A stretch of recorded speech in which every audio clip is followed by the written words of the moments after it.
It was 40 years ago, in 1947, actually 41 years ago, that Ralph Edwards took his Truth or Consequences microphones to the Long Beach Naval Hospital in Southern California, where he paid a surprise visit to a World War II veteran by the name of Hubert C. Smith. We've been able to uncover Mr. Smith at his home in Greenville, Tennessee, and we're on the phone with him now. Good morning, Mr. Smith.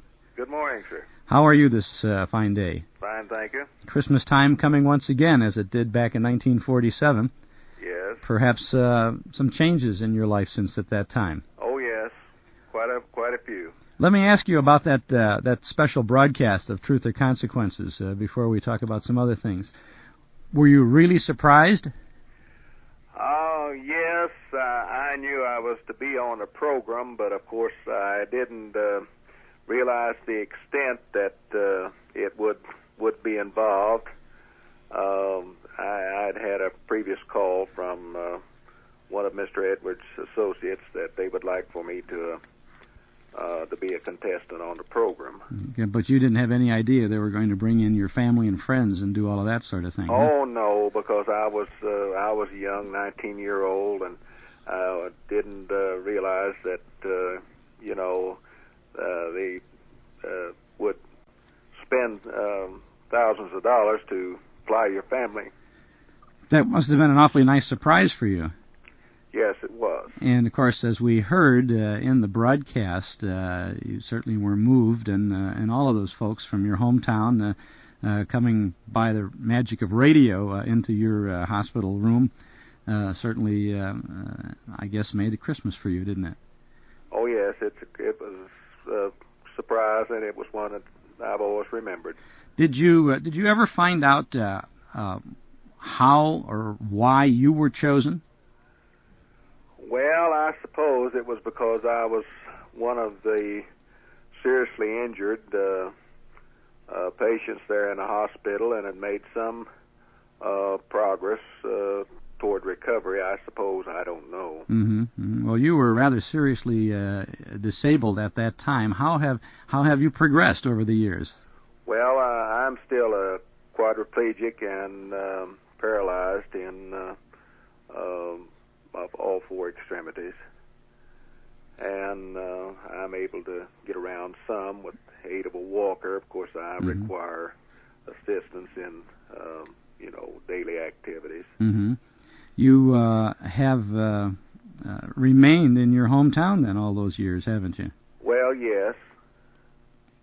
And you married the girlfriend that you was by your bedside back in 1947. Yes, yes. Now, I understand she passed away some years ago, didn't she? Yes, back in 1973. 73, uh-huh. Well, you have some memories, perhaps, of the events that followed that Truth or Consequences broadcast. What happened after the broadcast? Well, I received quite a number of cards and letters, and, of course, some of the people there in California, local groups, visited me. I received some gifts, and of course, a few months later, of course, it was more or less, people went on with their everyday activities, and it more or less slipped into the background, and I didn't hear anything more about the program until a number of years later, whenever the record was released to individual stations, and it started, being aired then, and I received some calls. Did you ever think that that program would become a milestone of vintage radio? Oh, no. No. What kind of a home do you have in Greenville?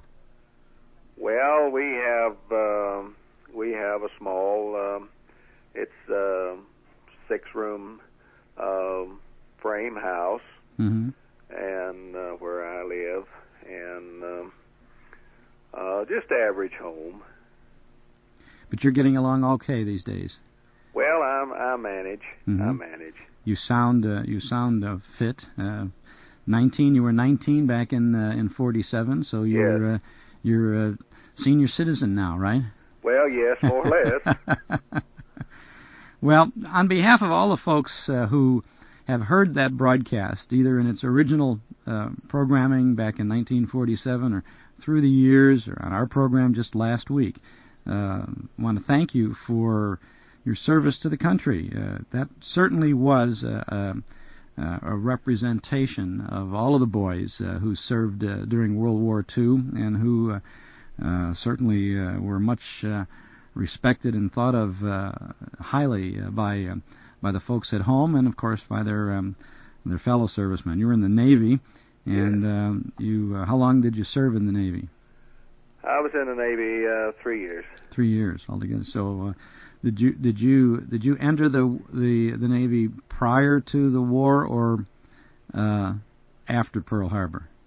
No, it was after Pearl Harbor. It'd have to be because you were 19. So you kind of snuck in under the wire, didn't you? Yeah.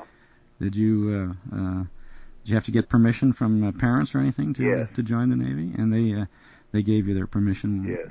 Gladly or reluctantly? Well, they knew I wanted to go into the Navy, and they thought it'd be better for me to volunteer than to maybe go into the Army whenever I, was drafted. Mm-hmm.